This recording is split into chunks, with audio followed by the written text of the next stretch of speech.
बिस्मिल्लाहिर्रहमानिर्रहीम, अस्सलाम वालेकुम। मैं फैज़ान रिजवी और आप मेरे यूट्यूब चैनल और फेसबुक पेज देख रहे हैं। आज 1 अक्टूबर 2023 है, दिन है जी संडे, इतवार का। वक्त भी मैं आपको बता दूं कि रात के 1 बज रहे हैं इस वक्त जब मैं वीडियो रिकॉर्ड कर रहा हूं। 1:10 रात के पाकिस्तान के अंदर, यानी कि अभी 1 अक्टूबर पाकिस्तान में स्टार्ट हुई है और अमेरिका, आपको मालूम है कि वक्त में पाकिस्तान से पीछे है।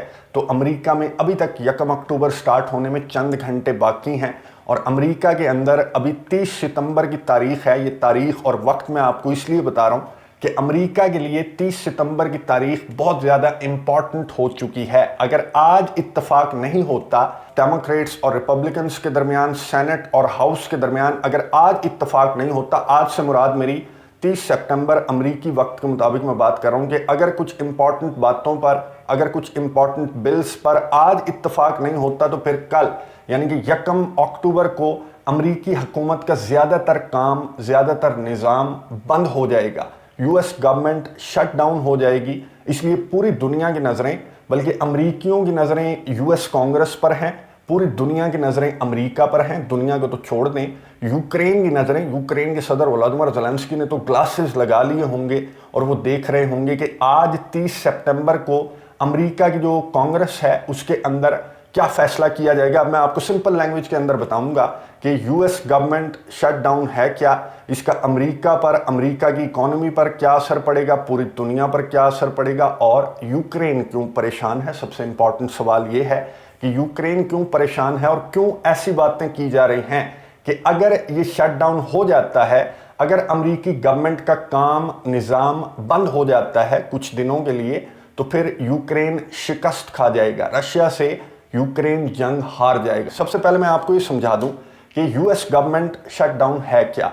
आपको मालूम है कि यूएस कांग्रेस जो है वो दो हिस्सों पर मुश्तमिल है, एक है सेनेट और दूसरा है हाउस ऑफ रिप्रेजेंटेटिव। सेनेट के अंदर मेजॉरिटी है डेमोक्रेट्स की, यानी कि बाइडन वाली पार्टी। मैं आपको सिंपल लैंग्वेज के अंदर बताऊंगा कि सेनेट के अंदर डेमोक्रेट्स यानी कि बाइडन पार्टी की मेजॉरिटी है और हाउस ऑफ रिप्रेजेंटेटिव्स के अंदर रिपब्लिकन्स हैं, यानी कि ट्रंप वाली पार्टी की मेजॉरिटी है। जो केविन मैकार्थी हैं वो यूएस हाउस स्पीकर हैं, आपको मालूम है। यहां तक आपको समझ आ गया। अब अमेरिका के अंदर एक एक्ट पास किया गया था 1884 में और इसमें अमेंडमेंट की गई थी 1950 में। ये एक्ट क्या कहता है, सिंपल सी बात, ये एक्ट कहता है कि जो भी पैसा फेडरल गवर्नमेंट को चाहिए वो पास होगा तो यूएस कांग्रेस से वो पैसा पास होगा, तो फिर वो फेडरल गवर्नमेंट के पास जाएगा। और हर साल यूएस गवर्नमेंट हर साल 30 सितंबर तक जो भी बिल्स आए, तकरीबन 12 बिल्स हर साल दिए जाते हैं और उन 12 बिलों को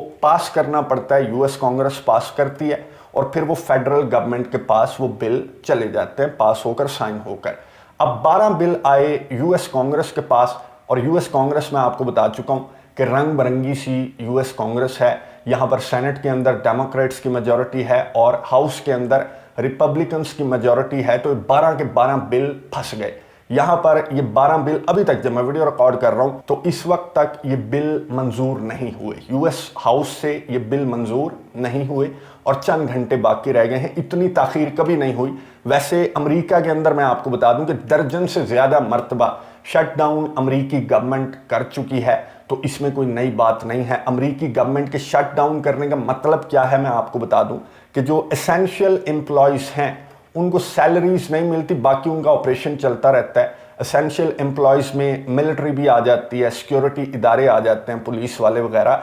इनकी तनख्वाहें तो लेट हो जाएंगी या फिर इन्हें छुट्टी पर भेज दिया जाएगा कुछ दिनों के लिए जब तक ये शट डाउन रहता है। बाकी ऑपरेशन चलता रहेगा। जो मेडिकल हॉस्पिटल्स वगैरह हैं इनका ऑपरेशन भी चलता रहेगा, मिलिट्री और सिक्योरिटी इदारे हैं इनका ऑपरेशन भी चलता रहेगा। लेकिन जो नॉन एसेंशियल इदारे हैं, जैसे पब्लिक पार्क्स हैं, जो गवर्नमेंट पार्क्स हैं, उनको बंद कर दिया जाएगा। बाकी दीगर जो इदारे हैं नॉन एसेंशियल, सैलरीज तो बिल्कुल भी नहीं मिलेंगी, तो ये सारा ऑपरेशन बंद हो जाएगा। लेकिन इसका इतना ज़्यादा फ़र्क नहीं पड़ता, अमेरिका की इकोनॉमी पर इतना ज़्यादा फ़र्क नहीं पड़ता। मैं आपको बता चुका हूँ कि 12 से ज़्यादा मरतबा इस तरह से शटडाउन अमेरिकी गवर्नमेंट कर चुकी है। 2 दिन के लिए, 4 दिन, 6 दिन के लिए। डोनाल्ड ट्रंप का दौर वो वाहिद दौर था कि जब 35 रोज़ के लिए शटडाउन करना पड़ा था अमेरिकी हुकूमत को और जीडीपी पर काफ़ी फ़र्क पड़ा था और बहुत ज़्यादा निज़ाम जो है अमेरिका के इतना ज़्यादा नहीं संभलने के काबिल रहता है, ऑपरेशन बहाल रहता है। लेकिन कुछ चीज़ें जो हैं नॉन एसेंशियल जो एम्प्लॉयज़ हैं उनको काफ़ी फ़र्क पड़ता है। और वो ऐसे इदारे हैं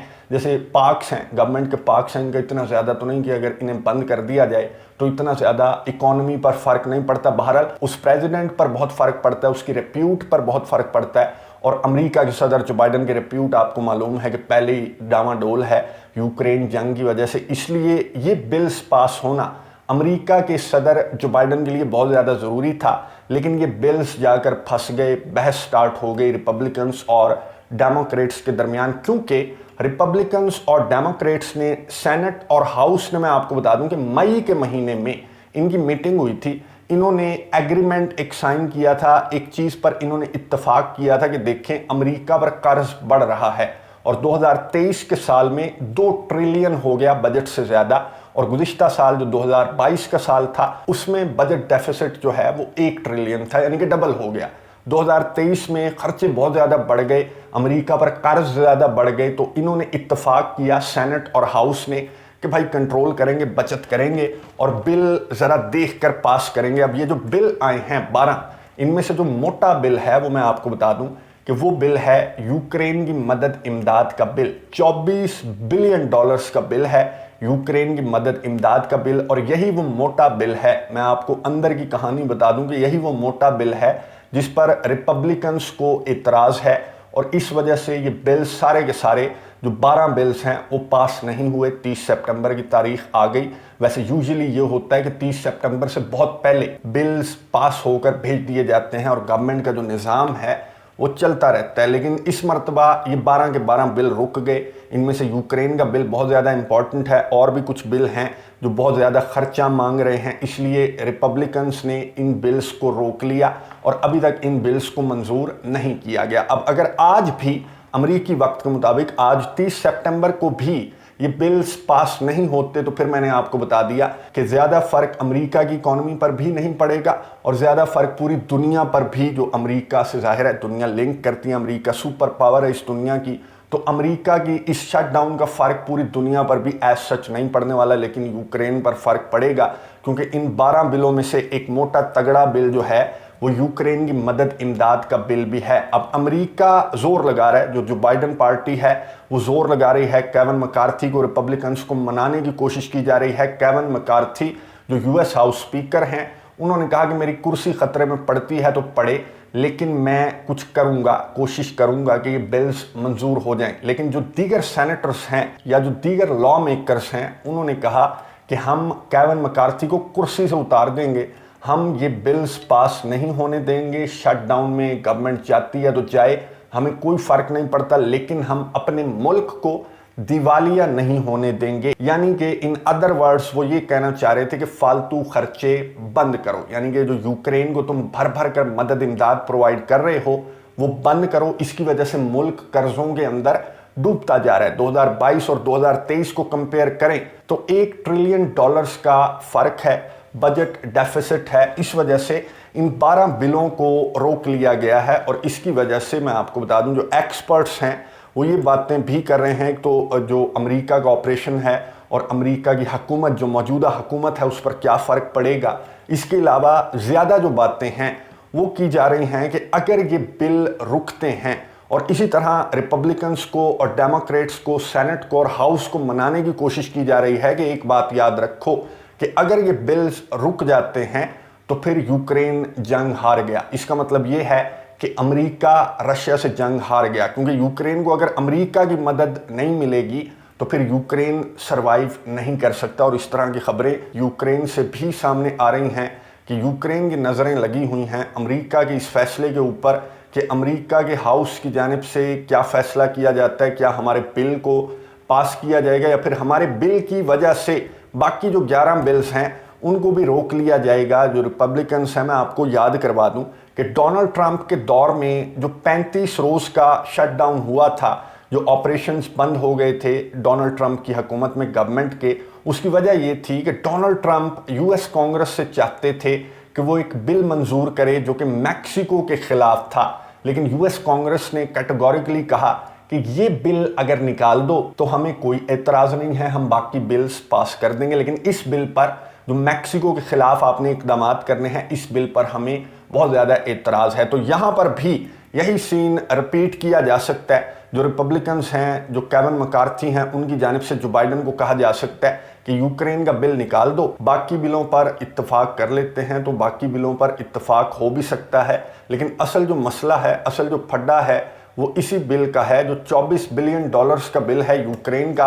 अब इस पर आने वाले चंद घंटों में 1 अक्टूबर से पहले अमेरिका के अंदर इत्तेफाक हो जाता है। हाउस का, सेनेट का, रिपब्लिकन्स का और डेमोक्रेट्स का अगर इत्तेफाक हो भी जाता है तो भी यूक्रेन तो खैर, यूक्रेन की मदद इमदाद तो रुक गई। और अगर इत्तेफाक नहीं होता तो फिर तो यूक्रेन की मदद इमदाद 100% रुक गई। और इसी वजह से जो एक्सपर्ट्स हैं वो ये बातें कर रहे हैं और इसी तरह ब्लैकमेल करने की कोशिश की जा रही है रिपब्लिकन्स को और केविन मैकार्थी को कि इन बिल्स को मंजूर करना इसलिए ज़रूरी है क्योंकि इन बिल्स को रोकने का मतलब है कि अमेरिका रशिया से, पूरे का पूरा नेटो, यूक्रेन जो है वो रशिया से शिकस्त खा जाएगा। नज़र रखेंगे, डेवलपिंग स्टोरी है, आने वाले चंद घंटे बहुत ज़्यादा इंपॉर्टेंट हैं और पूरी दुनिया और अमेरिका के लिए इतने ज़्यादा इंपॉर्टेंट नहीं है, मैं आपको बता चुका हूँ, सिर्फ यूक्रेन के लिए बहुत ज़्यादा इंपॉर्टेंट है। और दूसरी जानिब यूक्रेन ने इस शटडाउन के पेश नज़र ऑल्टरनेट्स भी ढूंढना स्टार्ट कर दिए हैं। नेक्स्ट वीडियो के अंदर डिटेल के साथ आपको बताऊंगा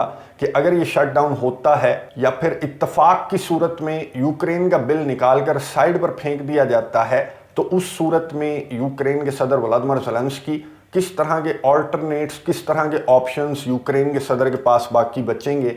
अगर अमेरिका की इमदाद ही बाकी ना बची तो एक्सपर्ट्स बिल्कुल दुरुस्त कह रहे हैं कि अगर अमेरिका की इमदाद ही बाकी ना बची तो यूक्रेन के पल्ले कुछ नहीं बचने वाला। लेकिन खैर, हाथ पांव मार रहे हैं यूक्रेन के सदर व्लादिमीर ज़ेलेंस्की, किस तरह के हाथ पांव मार रहे हैं, किस तरह के ऑल्टरनेट्स ढूंढ रहे हैं। नेक्स्ट वीडियो के अंदर डिटेल्स आपके साथ शेयर करूंगा। अगली वीडियो तक के लिए इजाज़त दीजिए। अल्लाह हाफ़िज़।